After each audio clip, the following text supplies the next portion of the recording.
ಹಿಂದೆ ಬರ್ಬೇಕು.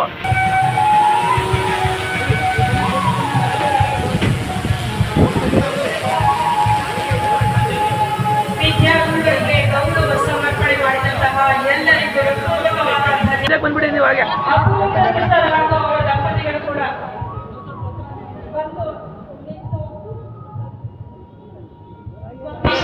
ನಿಂತ್ಕೋಬೇಕಾಗಿ ಕೇಳ್ಕೊತಾ ಇದ್ದೇನೆ. ಸಭಿಕರೆಲ್ಲರೂ ಚಪ್ಪಾಳೆಯ ಮೂಲಕ ಗೌರವವನ್ನು ಸಲ್ಲಿಸಬೇಕು. ಈ ಒಂದು ಕಾರ್ಯಕ್ರಮ ಒಂದು ಕಣ್ತುಂಬುವುದು ಅಂದ್ರೆ ಬಹಳ